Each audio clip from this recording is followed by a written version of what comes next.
Hi students, good evening everybody. Today I am going to explaining about IQ skill. IQ skill means simple word knowledge. Knowledge is given from quality education. Yes, so let's discuss about this intelligent quotient. Intelligent quotient means simply knowledge.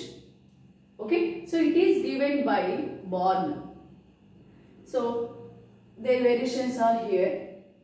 Below 25 idiots, 25 to 50 imbecile, 51 to 70 like this. Okay, so dullers, below average, average, above average, superior. Okay, 121 to 140 child, superior students, 141 to 150 genius. అంటే ఇక్కడ మనం రెండు విషయాలు observe చేయాలి. IQ skill అందరికీ ఒకేలా లేదు. No same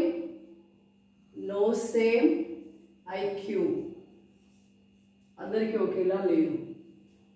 ఒకేలా లేదు అంటే అయితే వదిలేయాలని కాదు, ఎంకరేజ్ చేయాలి. ఎంకరేజ్ చేయడం వల్ల ఏమవుతుందంటే by encourage the student will get +10 points to their position. Encourage చేయడం వల్ల ఏమవుతుందంటే +10 points రీచ్ అయ్యి తన నెక్స్ట్ పొజిషన్కి ఇంప్రూవ్ అయ్యే చాయిసెస్ ఉన్నాయి. డిస్కరేజ్ చేసామనుకోండి బ్యాక్ కూడా మూవ్ అయ్యే చాయిసెస్ ఉన్నాయి. ఓకేనా, డిస్కరేజ్ చేసేస్తే ఏమవుతుందంటే -10 కూడా +10 అయినప్పుడు -10 అవుతుంది కదా. సో అది మనం అబ్జర్వ్ చేస్తున్నాం కూడా. డిస్కరేజ్ చేయడం వల్ల ఎక్కువ ప్రాఫిట్ ఉందా, ఎంకరేజ్ చేయడం వల్ల ఎక్కువ ప్రాఫిట్ ఉందా, ఇది మనం బాగా ప్రూఫ్ జనరల్గా అబ్జర్వ్ కూడా చేసి ఉంటాం అందరం. సో మళ్ళీ ఈ వేరియేషన్ ఉన్నప్పుడు ఇంత క్లియర్గా మనకు సైకాలజీలో సో పెద్ద పెద్ద సైకాలజిస్ట్ ఫేమస్ సైంటిస్ట్ ఇది ప్రూవ్ చేసి మనం ఇదన్నీ చదువుకున్నాం కదా. అయినా కూడా మన స్టూడెంట్స్ని కావచ్చు లేదా మన పిల్లల్ని కావచ్చు కంపేర్ చేయడం కరెక్టా అంటే కంపేర్ చేయకూడదనే దీన్ని బట్టి మనం తెలుసు. మనకి పాటించడం వల్ల ఏమవుతుందంటే కంపేర్ చేయకుండా ఉంటే +10 యాడ్ అవుతుంది. అంటే కంపేర్ చేయకూడదు అంటే మీనింగ్ ఏంటి, ఎంకరేజ్ చేయాలి. ఎంకరేజ్ చేస్తేనే వాడు ఇంకో నెక్స్ట్ పొజిషన్కి రీచ్ అవుతాడు. డిస్కరేజ్ చేస్తే ఏమవుతుంది, బ్యాక్ స్టెప్ వెళ్ళిపోతాడు. అంటే ఇక్కడ ఫర్ ఎగ్జాంపుల్ ఈడియట్స్ అంటే దే డోంట్ నో, అట్లీస్ట్ వాళ్ళ వర్క్స్ వాళ్ళు చేసుకోలేని పొజిషన్ ఇది. ఈ పొజిషన్ పిల్లలని ఎంకరేజ్ చేస్తే అవుతుందంటే వాళ్ళ వర్క్స్ వాళ్ళు చేసుకోవడం, అట్లీస్ట్ స్కూల్కి రావడం.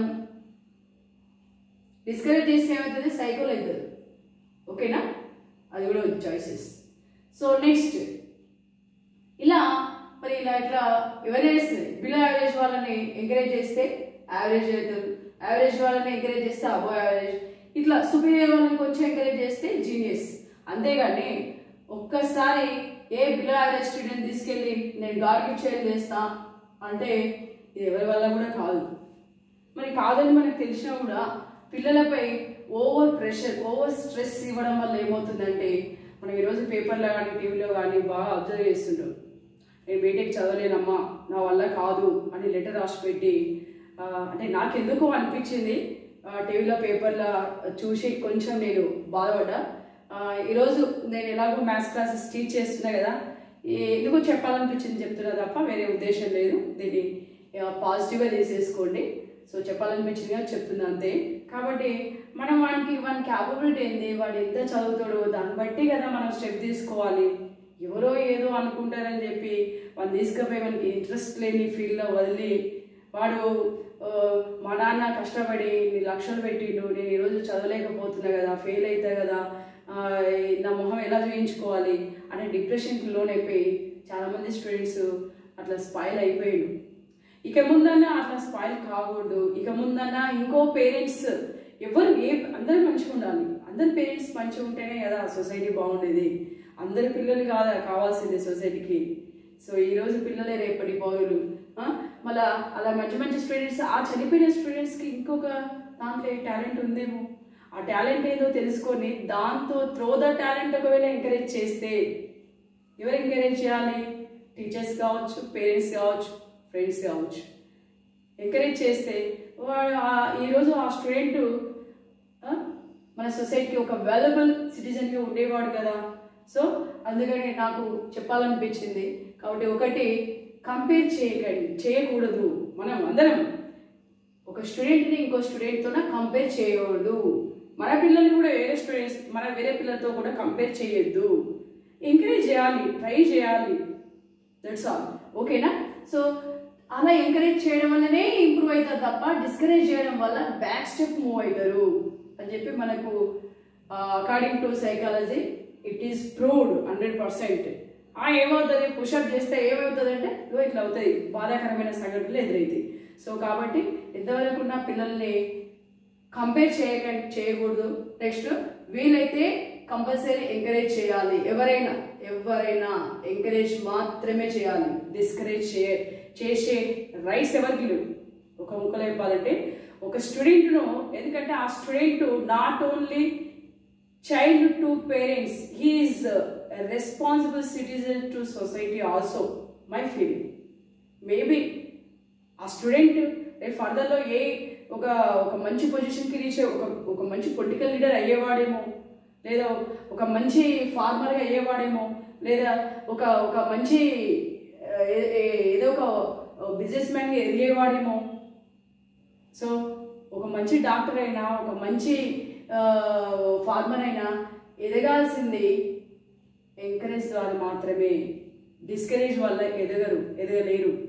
కాబట్టి అనవసరమైన ప్రెషర్స్ పిల్లల మీద పెట్టకండి. వానికి ఏది వీలవుతుంది, వానికి వీలైంది చదవనియండి. పిల్లలకి ఫ్రీడమ్ ఇవ్వండి. అంటే దాని అర్థం వాళ్ళకు స్వేచ్ఛని ఇవ్వండి. వాళ్ళు ఏది చదవగలుగుతారో వాళ్ళని దాన్ని చదవనియండి. ఇదే చదవాలి అని ప్రెషర్ ఇచ్చి రేపు వాడు సాధించలేని రోజు పేరెంట్స్ ఎక్కడ బాధపడతారో అని చెప్పేసి ఆ స్టూడెంట్ స్పాల్ అయ్యే ప్రమాదాలు ఉన్నాయి. అలాంటి ప్రమాదాలు మనం చాలా పేపర్ల టీవీల్లో చూస్తూనే ఉన్నాం కూడా ఇంకా. సో మరి అలాంటి సంఘటనలు జరగకుండా చూడాల్సిన బాధ్యత అందరిపైన ఉంది. నాకు ఎందుకో చెప్పాలనిపించింది, చెప్పాను. కాబట్టి మరి మీరు ఫాలో అవుతున్నారా మేడం? పిల్లల్ని కంపేర్ చేస్తూ బాధ పెట్టలేదు. ఐఎమ్ టెల్లింగ్, నేను స్టూడెంట్స్ని కంపేర్ చేయను. వీలైతే డెఫినెట్లీ ఎంకరేజ్ చేస్తా.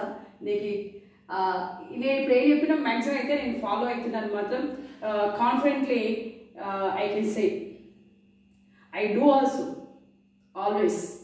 సో ఇది ప్రతి పేరెంట్స్ అందరూ బాగుండాలి, అందులో మనం బాగుండాలి అనే ఒపీనియన్తో పోతేనే మన సొసైటీ ఒక వండర్ఫుల్ సిటిజన్తో సక్సెస్ఫుల్గా రన్ అవుతుంది. So all the best to each student and all of you. Thank you.